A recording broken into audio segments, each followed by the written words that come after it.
భీమవరంలో ఇది నా రెండో రచ్చబండ అనుకుంటా. 4 సంవత్సరాలుగా రచ్చబండ 90% ఢిల్లీ నుంచి, ఓ 10% హైదరాబాద్ నుంచి. కానీ ఇక్కడ నా సొంత నియోజకవర్గంలో మరి ఈ జగనాసురుడు పుణ్యం అంట ఎక్కువగా గడిపే అవకాశం ఇవ్వలేదు. ఐఎమ్ వెరీ హ్యాపీ ఇక్కడి నుంచి రచ్చబండలో పాల్గొనగలగటం. ఇవాళ నేను చెప్పాలనుకున్నది, నిన్న ఒక అద్భుతమైన ప్రహసనం కడపలో చూసాం. వైఎస్ అవినాష్ రెడ్డి గారిని పక్కన పెట్టుకొని, ఓకే ఆయనకు ఓటేమని తిరగవచ్చు, తప్పులేదు, మంచివాడని చెప్పొచ్చు, కావాల్సింది చెప్పొచ్చు. కానీ వైఎస్ వివేకానంద రెడ్డి గారి హంతకులు ఎవరో మీకు తెలుసు, ఆ దేవుడికి తెలుసు. మా సిస్టర్స్ ఎవరో తెలుసు కూడా ఇలాగా అబద్ధాలు చెప్తున్నారు అని చెప్పి మరి ఆయన పచ్చి అబద్ధం ఆయన మాట్లాడాడు. అసహ్యం అనిపించింది. హూ కిల్డ్ బాబాయ్ అని అందరికీ తెలుసు. సినిమా రిలీజ్ అయిపోయింది. బాహుబలి 2 రిలీజ్ అయ్యే వరకు కట్టప్ప బాహుబలిని ఎందుకు చంపాడో ఎవరికి తెలియదు. సినిమా రిలీజ్ అయ్యాక తెలిసింది. అలాగే సిబిఐ ఛార్జ్షీట్ వేసేసింది.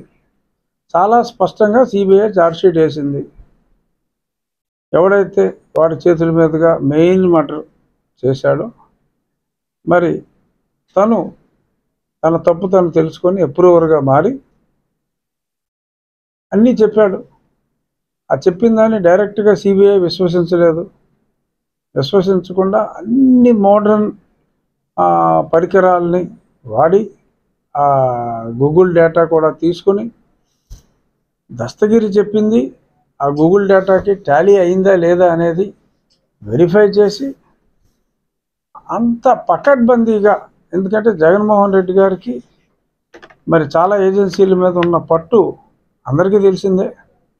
మరి అంత స్పష్టంగా అతనికి పట్టు ఉన్నప్పటికీ కూడా సిబిఐ అంత క్లియర్గా ఛార్జ్షీట్ వేసింది. చివరిలో మరి జగన్మోహన్ రెడ్డి సత్యమణికి ఫోన్ కాల్ వెళ్ళినట్టు కూడా అందులో రాయటం జరిగింది. 5:30 గంటలకే జగన్మోహన్ రెడ్డికి ఆ రోజు ఈ విషయం తెలిసింది. ఆ తర్వాత ఏదో డ్రామాలన్నీ ఆడారు, గుండెపోటని, అదని ఇదని. అవన్నీ కూడా సిబిఐ ఫస్ట్ స్టేజ్ ఛార్జ్షీట్లో చాలా స్పష్టంగా టైములతో, ఏ టైంకి ఏ నెంబర్ నుంచి ఎక్కడికి ఫోన్ వెళ్ళింది అనే సమగ్ర వివరాలతో, గూగుల్ టేక్అవుట్ ఆధారాలతో అన్నీ కొరిలేట్ చేసుకుని చెప్తే డైరెక్ట్గా వారి ఆనందం ఏంటంటే జగన్మోహన్ రెడ్డి గారే చేయించాడని చెప్పి డైరెక్ట్గా చెప్పలేదు. కానీ సో కాబట్టి మనం సిబిఐ బయటికి వెళ్ళమన్నాం. మనం సిబిఐ ఛార్జ్షీట్ బేసిస్లోనే వెళ్దాం. మన ఊహాగానాలకి తావు లేకుండా ఆ బెనిఫిట్ ఆఫ్ డౌట్ ఆ జగన్మోహన్ రెడ్డి గారికి ఇచ్చేస్తూ వేసిన ఛార్జ్షీట్ పరిధినే మనం తీసుకుంటే చాలా స్పష్టంగా హత్య చేసింది ఎవరో వాళ్ళు చెప్పారు. ఆ చేయించిన వాళ్ళని వెంటబెట్టుకొని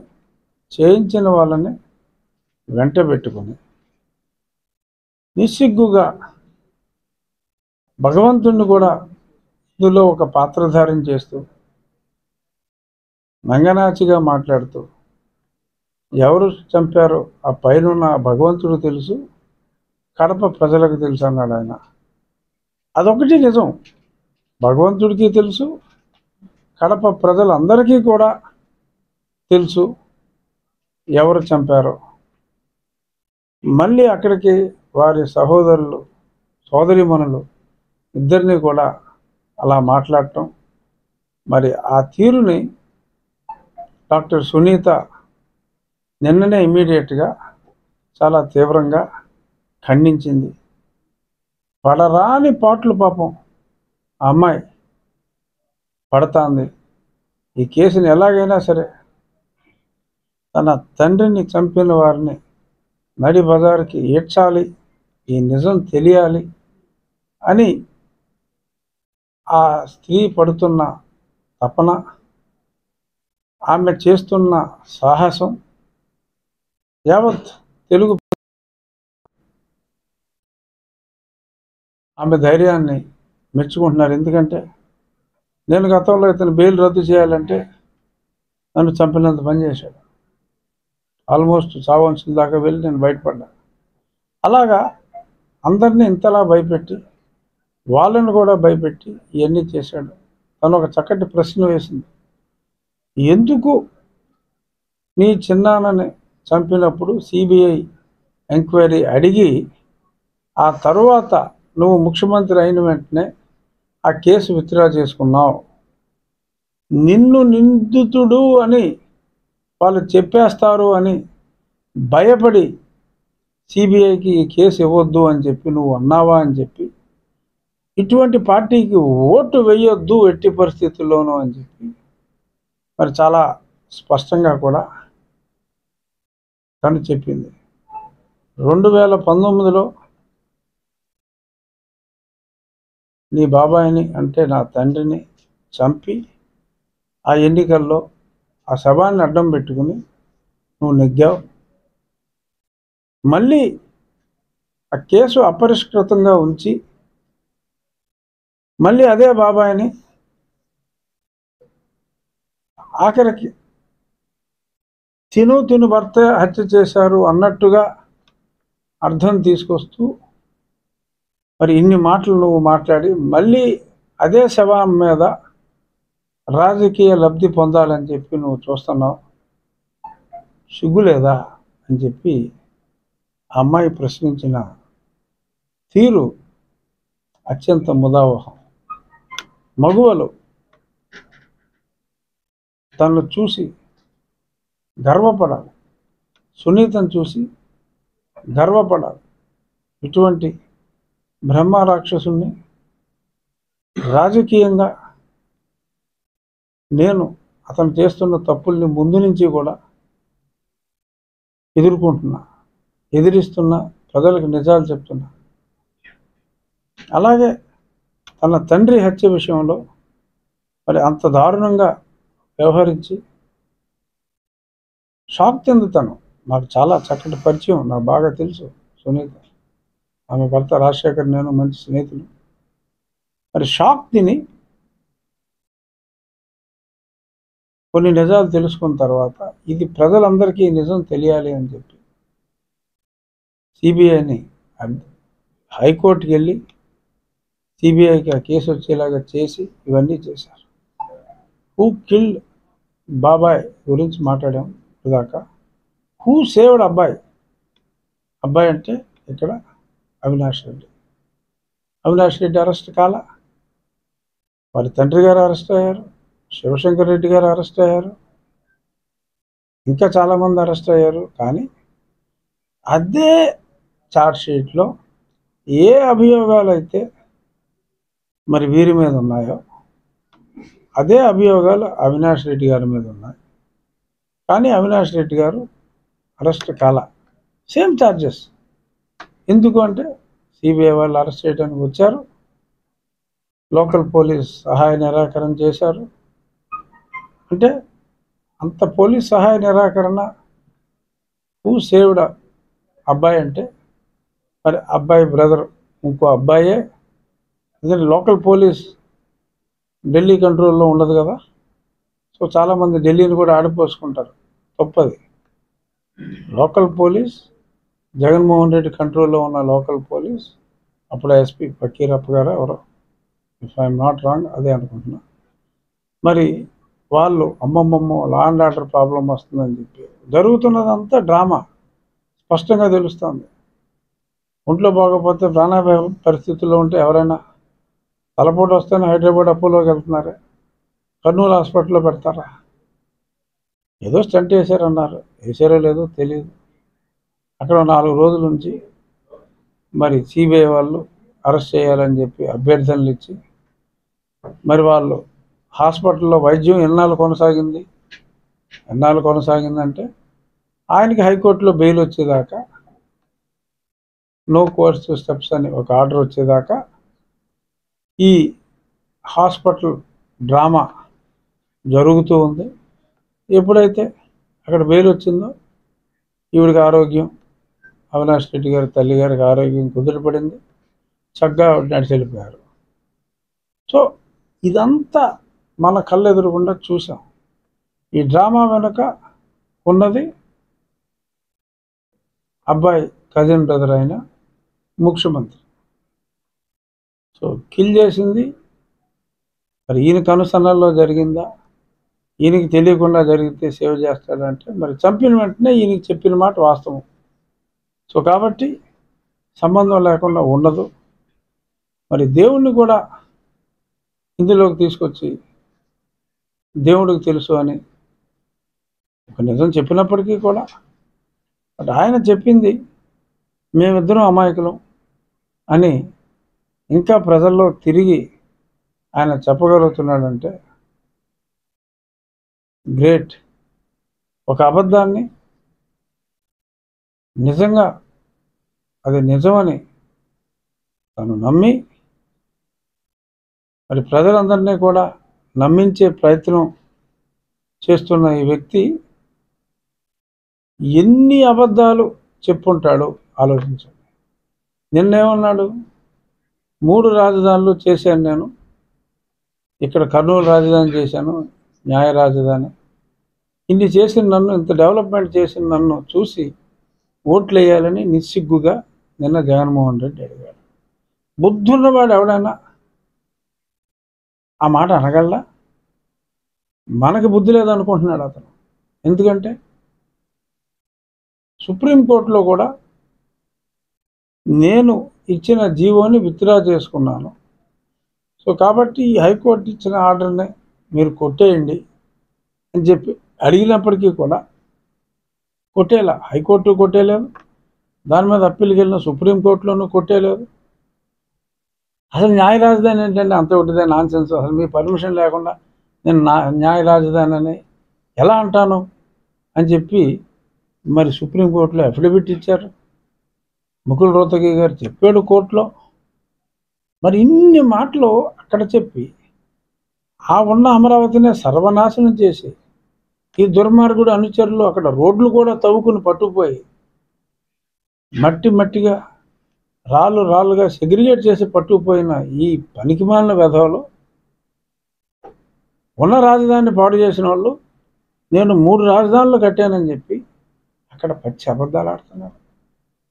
99% హామీలు నెరవేర్చానని చెప్పి ఇంకో దారుణమైన అబద్ధం, మద్య నిషేధం అన్నాడు.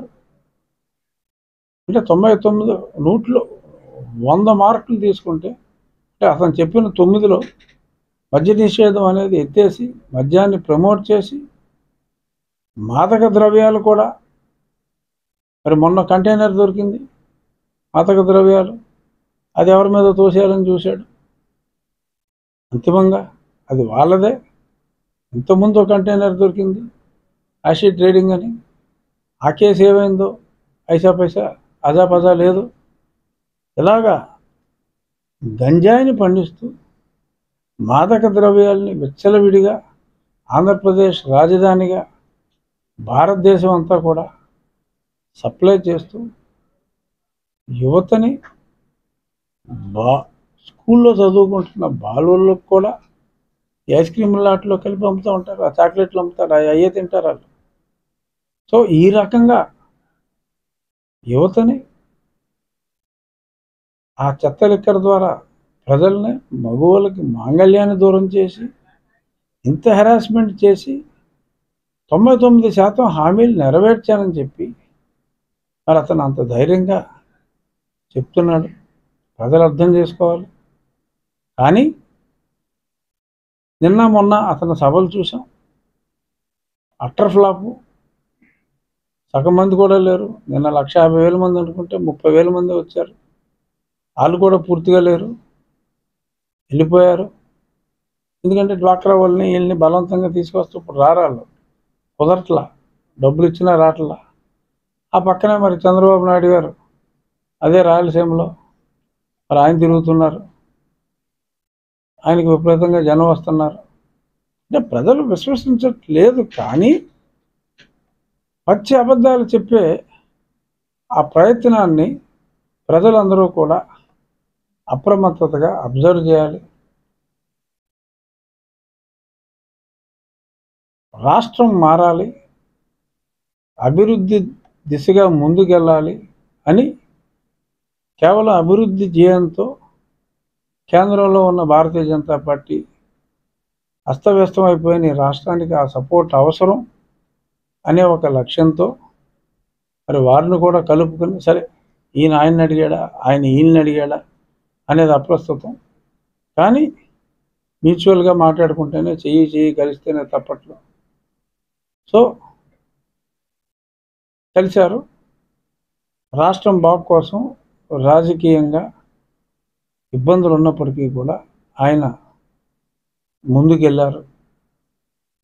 ముందుకెళ్ళినందువల్ల ప్రస్తుతానికి నేను నష్టపోయినట్టుగా నేను భావించవచ్చు, చాలామంది ప్రజలు భావిస్తున్నారు. కానీ సమాజ శ్రేయస్సు కోసం వాళ్ళు ముందుకెళ్ళారు.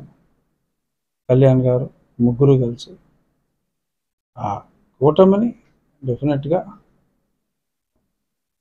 రాష్ట్ర అభివృద్ధి కోసం ఏర్పడిన ఈ కూటమిని బలపరచాలి. బట్ కొంతమంది క్యాండిడేట్ల సెలక్షన్, అసెంబ్లీలు కావచ్చు, ఇది చూసినప్పుడు కొందరికి కొన్ని అనుమానాలు రావటం సహజం. కానీ మరి ఇక్కడి నుంచి వెళ్ళిన రిపోర్టులు బేస్ చేసుకుని అక్కడికి పంపితే వాళ్ళు బహుశా టిక్ పెట్టి ఉండొచ్చు. ఎందుకంటే నాకు ఎంతవరకు నిజమో తెలియదు. అనపర్తిలో ఒక ఎమ్మెల్యే క్యాండిడేట్ గారికి కౌన్సిలర్గా పోటీ చేస్తే కేవలం వచ్చినాయట కాదు 6 అంటారు. మీరు అన్యాయంగా చెప్తున్నారు. 6 నాకు చెప్పింది 6, డెఫినెట్గా 6 అంటే చేతి వేళ్లతో లెక్క పెట్టగలిగిన ఓట్లు మరి తెచ్చుకున్న అభ్యర్థికి ఇచ్చారన్నారు. మరి ఇటువంటి అబరేషన్స్ని, ఎందుకంటే కూటమి లక్ష్యం అత్యధిక స్థానాలు తెచ్చుకోవాలి, ప్రత్యర్థిని తక్కువ అంచనా వేయటానికి వీల్లేదు. ప్రత్యర్థి ఎంత దుర్మార్గుడు అయినప్పటికీ కూడా దుర్మార్గులను లైక్ చేసేవాళ్ళు కూడా ఉంటారు. రాముడికి ఎంతమంది ఫ్యాన్స్ ఉన్నారో రావణాసురుడికి అంతమంది ఫ్యాన్స్ ఉన్నారు. అలా దుర్మార్గులను కూడా అభిమానించే వాళ్ళు ఉన్నారు. సో ఇటువంటి చారిత్రక తప్పిదాలు 1-6 ఉంటే ఏదైనా ఎమ్మెల్యే ఎంపీ సీట్లలో సరిదిద్దుకుంటే ఇంకా ఎక్కువ స్థానాలతో జగన్మోహన్ రెడ్డిని విజయానికి అత్యంత దూరంలో ఉంచే అవకాశం ఉంటుంది. లేదు అతను విజయానికి చేరువలో ఉంటే అతనుకున్న అర్ధబలం అంటే క్యాష్, డబ్బే, అతనుకున్న అర్ధబలం నేరో మెజారిటీలు ఉంటే సరిపోవు. సో అంచేత అభ్యర్థుల సెలక్షన్ విషయంలో ఏదన్నా అబరేషన్లు ఉంటే చాలా సమయం ఉంది కాబట్టి సర్దుకుంటే బాగుంటుంది అనేది నా భావన. నాకైతే తప్పకుండా న్యాయం జరుగుతుంది, నేను పోటీలో ఉంటా, అంతవరకు నాకు నమ్మకం ఉంది. న్యాయం జరుగుతుంది, న్యాయం జరగకపోతే జరిగేలా చూసుకుంటాను. అది సో అంచేత కేవలం నేను జగన్మోహన్ రెడ్డి గారు చెప్తున్న అబద్ధాలు, చేస్తున్న దారుణాలు జస్ట్ ఒక గ్లాన్స్గా అందివ్వాలని, ఈ దుర్మార్గుణ్ణి మనం దూరంగా పెట్టవలసిన అవసరం ఉంది. అలాగే సన్మార్గుడైన అడ్మినిస్ట్రేటర్ అయిన చంద్రబాబు నాయుడు గారిని, కళ్యాణ్ గారిని వారికి కేటాయించబడిన సీట్లు, అంటే వారు తీసుకున్న సీట్లు, వారికి కేటాయించబడినని చెప్పి నేను మిస్టేక్ అన్నాను. ఎందుకంటే నాది ఎవడో కేటాయించాడు కాబట్టి ఆ ఫ్లోలో అలా అనేసా. వారు ఉంచుకున్న సీట్లన్నీ కూడా వారు అత్యధిక మెజారిటీతో గెలిపించవలసిన బాధ్యత మనందరి మీద ఉందని సవినయంగా తెలియచేస్తూ, ఇంతమంది మీడియా మిత్రులు ఉన్నారు, మీరు నోటికి వచ్చినా అడగండి, నేను చెప్తాను. ఇప్పుడు మీరు సర్వే చేస్తున్నారు సార్. మీరు రాష్ట్రంలో లాస్ట్ టైం ఎలక్షన్ కానీ బిఫోర్ ఎలక్షన్ కానీ మీరే సర్వే చేశారు. 4 రకాల సర్వేలు తీయించారు. ఈసారి ఇప్పుడు ఏమన్నా సర్వేలు మొదలు పెట్టించారు సార్? ఇప్పుడు అంటే ఈ మొదలు అయినాయి సర్వేలు. అంటే భారతీయ జనతా పార్టీతో పొత్తు అయిన తర్వాత, మోడీ గారు సూపర్ సక్సెస్ఫుల్ సభ అయిన తర్వాత, అలాగే నన్ను ఏమని చెప్పాలి, మధ్యలో ఎగబడితే ఎలా అంటాం కదా, అలా కొట్టేసిన తర్వాత సర్వే మొదలుపెట్టా. రిజల్ట్ రావాలంటే 1 వారం పడుతుంది. అనుకూలంగా ఉంటే చెప్తా, అనుకూలంగానే ఉంటుంది, అందులో ఏం డౌట్ లేదు. ఎవడో రఘుని మధ్యలో పడ్డేలాగా తీసేసినంత మాత్రాన ప్రమాదం ఉంటుందని నేనైతే అనుకోవట్లా. బట్ ఏదైనా చూస్తేనే కదా మనకు తెలిసేది. డెఫినెట్గా ఖచ్చితంగా చంద్రబాబు నాయుడు గారు ముఖ్యమంత్రి అవుతారు, అంతవరకు నాకు సందేహం లేదు. గతంలో 135 అనుకున్నాం, అది 150 అయినా కావచ్చు, లేదంటే 120 అవ్వచ్చు, 15 ప్లస్ ఆర్ మైనస్ తప్ప అంతకంటే పెద్దగా తేడా ఉండకూడదు అని నా భావన. ముఖ్యమంత్రిగా అయితే చంద్రబాబు నాయుడు గారు ఖచ్చితంగా ఉంటారని ఊరికే మాట వరుసగా బలగుద్ది చెప్పడం కాదు, బలగుద్ది చెప్తాను.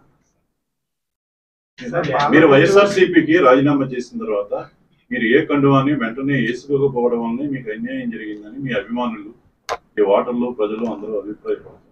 నీ ప్రశ్నకి నిజం చెప్పమంటావా, అబద్ధం చెప్పమంటావా మహారాజా అని ఎన్టీ రామారావు అడుగుతాడు పాతాళ భైరవులు.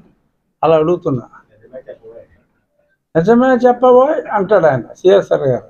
నువ్వు అలా అంటావా? నిజం చెప్పాలంటే నాకు ఎవరో కండువ వేయలే. ఆడేస్తాడు, ఈడేస్తాడు చెప్పారు. సో కండువ లేకుండా స్వచ్ఛమైన శ్వేత వస్త్రంతో ఉన్నా.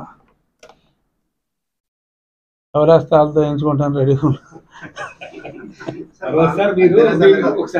కానీ అక్కడ ఫోటో చూడండి, అక్కడ ఫోటో గతంలో ఎవరైనా పెయింటింగ్ వేసి ఇచ్చారు నాకు. గతంలో నేను పసుపు కండువ వేసుకున్నా, నిన్న మొన్న ఎవరో తీసుకొచ్చి ఇచ్చారు. అది దాని కూడా తీయండి ఫోటో కావాలి.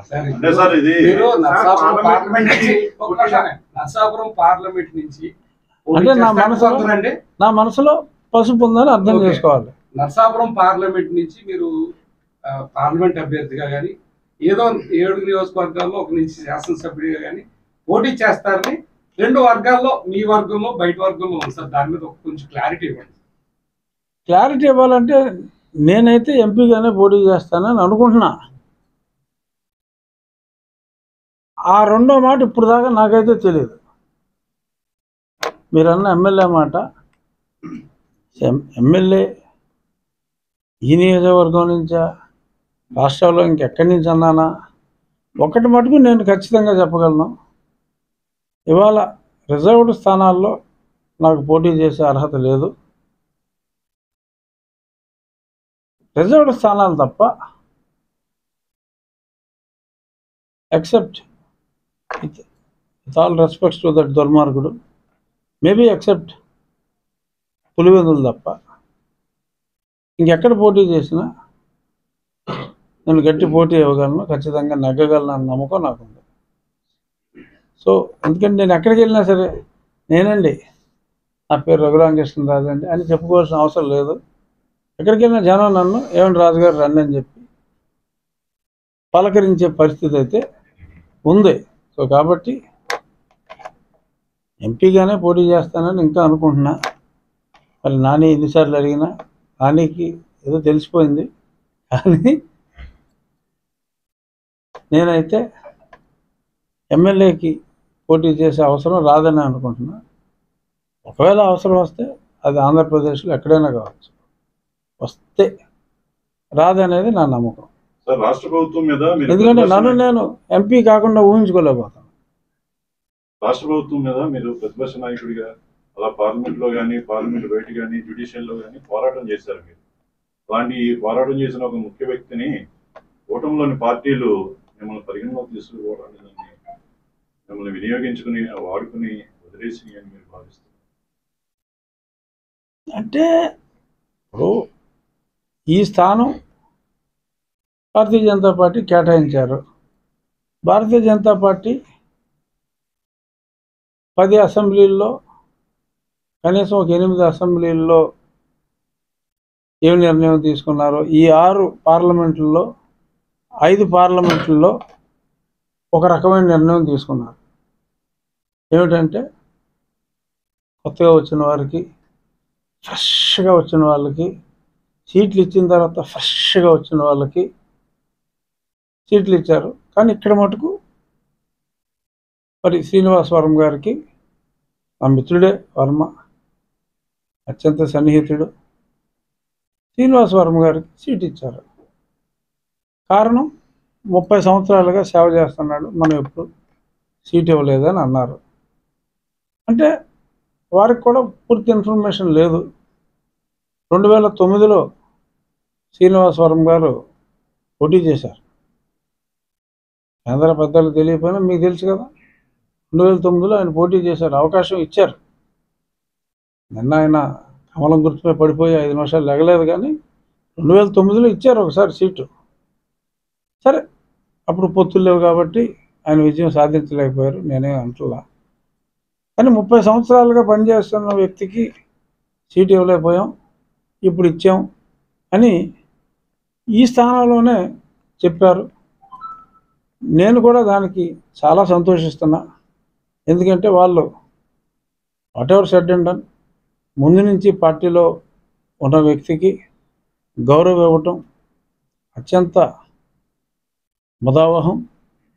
కానీ ఈ రూలు 8 అసెంబ్లీల్లో మిగిలిన 5 పార్లమెంట్లలో కూడా ఇచ్చుంటే అలా చెప్పినది నిజమని నమ్మడానికి ఒక అవకాశం ఉండుండేది. మరి నేనైతే నర్సాపూర్ విషయంలో వాళ్ళు తీసుకున్న నిర్ణయాన్ని మనస్ఫూర్తిగా సమర్థిస్తూ, ఈ నిర్ణయాన్ని వేరే దగ్గర పాటించకపోవటాన్ని వ్యతిరేకిస్తున్నాను. అక్కడ సమర్థించి ఇక్కడ వ్యతిరేకించట్లా. శ్రీనివాస వర్మ గారికి వారు తీసుకున్న నిర్ణయం మిగిలిన చోట్ల తీసుకోకుండా ఇక్కడే ఎందుకు తీసుకున్నారు అనేది కొంచెం ఆశ్చర్యం. అది వర్మ గారి గురించి తీసుకున్నారా, నా గురించి ఎవరైనా చెప్తే తీసుకున్నారా నాకు తెలియదు. బట్ ఏదేమైనా కేవలం ఇక్కడి నుంచి ఇచ్చిన రాంగ్ ఇన్ఫర్మేషన్ వల్లనే తప్ప కేంద్ర పెద్దలతో ఖచ్చితంగా నాకు చక్కటి సంబంధ బాంధవ్యాలు ఉన్నాయి. ఇక్కడి నుంచే ఏదో తేడా జరుగుంటుంది అనేది నా భావన. ఎందుకంటే నేను 4 ఏళ్ళుగా ఇక్కడ నాయకులతో పెద్దగా టచ్లో లేను. కన్నా లక్ష్మణ్ గారు ఉన్నప్పుడు ఆయన నాకు ఎప్పటి నుంచో స్నేహం కాబట్టి ఏదో కొంచెం రాష్ట్ర బీజేపీతో సంబంధాలు ఉండేవి. మరి ఇప్పుడు కన్నా గారు కూడా మరి ఆయన తెలుగుదేశంలో ఉన్నారు, పెద్దగా సంబంధాలు లేవు. సో అది నన్ను దెబ్బేసిందేమో మన భాషలో చెప్పుకోవాలంటే. ఇక్కడ భారతీయ జనతా పార్టీ నాయకులతో సంబంధ బాంధవ్యాలు లేకపోవటం నా ఈ చింతకు కారణమేమో అని చెప్తున్నాను. But no regrets.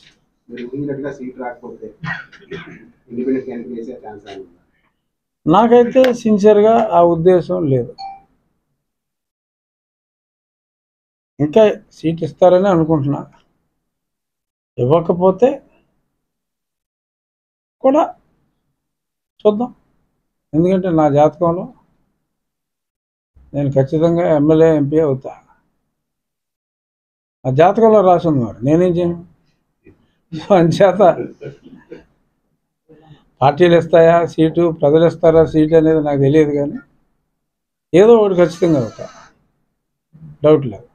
సార్, ఎన్నికల్లోపు న్యాయపరమైన పర్యవసానాలు ఏమైనా ఉంటాయండి? ఖచ్చితంగా ఉండవు, ఖచ్చితంగా ఉండవు. శత్రువు చాలా బలవంతుడు. అంటే సార్ ఇప్పుడు మీరు చెప్పిన చార్జ్ షీట్ లో అవినాష్ రెడ్డికి ఆల్రెడీ అక్యూజ్డ్ చూపించింది, చూపెట్టారు. మరి ఎందుకు అరెస్ట్ చేయలేదంటే గల కారణాలు ఉంది. బెయిల్ వచ్చింది. అంటే బెయిల్ వచ్చింది. బెయిల్ ఎందుకు వచ్చింది? అరెస్ట్ చేయాలని వచ్చినప్పుడు అరెస్ట్ అవ్వకుండా అన్నయ్య కాపాడాడు. అది అన్నయ్య ఎందుకు కాపాడాడు? కాపాడకపోతే అన్నయ్య దొరికేస్తాడు. అది ఓకే, మంచి క్లోజ్ చేద్దామా? కొంచెం మసాలా ఉంది సార్. మసాలా ఏముంది? మీరు అడిగిందని చెప్పా.